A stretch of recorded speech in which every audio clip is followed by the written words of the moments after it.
देख रहे हैं आप, 48 घंटे तक सुलगता रहा चांदनी चौक। मुझे तो पता नहीं क्यों इसमें एक साजिश की बदबू आ रही है ना। 200 दुकानों का मतलब है 200 से ज़्यादा घर उजड़ गए हैं। कितने कितने घर चलते हैं उससे। किनारी बाज़ार, सारा किनारी बाज़ार टोटली लग रहा है जल गया है।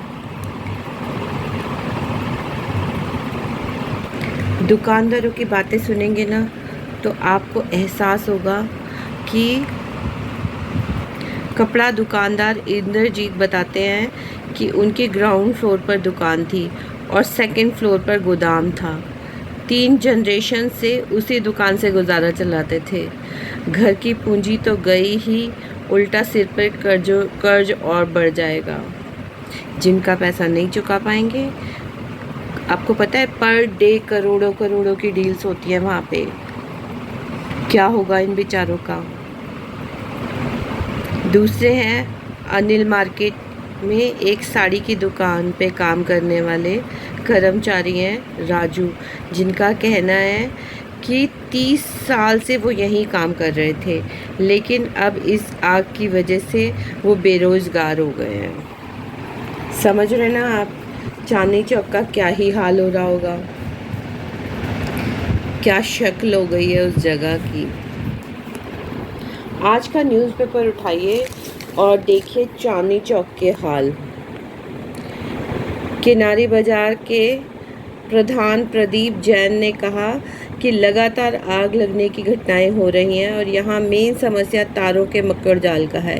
इस पर कोई काम नहीं किया जा रहा। प्रदीप का आरोप है कि नियमों की अनदेखी कर बिल्डिंग बनाई जा रही हैं। सरकार से मांग है कि छोटे छोटे मार्केट या फिर कटरा के सामने पानी का पाइपलाइन बिछाया जाए ताकि इमरजेंसी में उसका इस्तेमाल किया जा सके। साथ ही तारों का अंडरग्राउंड किया जाए। व्यापारियों की मीटिंग बुलाई गई। इन सब से कुछ नहीं होने वाला। ये एक तरह की साजिश है। मुझे तो लग रहा है चांदनी चौक को वैसे हटाना ज़रा मुश्किल है, तो इसलिए ये इस तरह से अब आग लगना तो नहीं रोका जा सकता ना, तो आग लगने की आड़ में बिल्डर्स का कुछ ड्रामा है ना।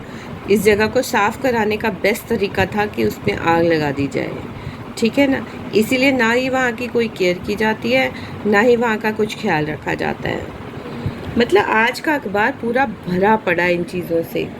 ये देखिए, चांदनी चौक में नई सड़क की अनिल मार्केट की बिल्डिंग में लगी आग 48 घंटे बाद भी नहीं बुझ पाई। दुकानदार सड़क पर खड़े होकर आग बुझने का इंतज़ार कर रहे थे। जो कुछ दुकानदार जान जोखिम में डालकर दुकान के अंदर से माल निकाल कर बाहर लाते नज़र आए। जो निकाल लिया, अदरवाइज सब स्वाहा हो गया। और आपको पता है ना, सारा शादी वगैरह का सामान वहीं मिलता है। लोग भाग भाग के वहाँ जाते हैं। इतना रश रहता है कि पैर रखने की जगह नहीं रहती। मुझे तो पता नहीं क्यों लग रहा है सरकार और बिल्डर्स की इसमें ना कुछ साजिश है। मुझे तो यही लग रहा है कि बिल्डर्स उन्हें हटा नहीं पा रहे थे, इसलिए वहाँ आग लगवा दी गई है। मेरा शक नहीं है, ये यकीन है। आप तहकीकात करिए, देखिए और बताइए। करोड़ों का नुकसान हुआ है। कोई जान तो नहीं गई है, लेकिन मार्केट बिल्कुल स्वाहा हो गई है। देखिए क्या होता है, कल की न्यूज़ बताएगी।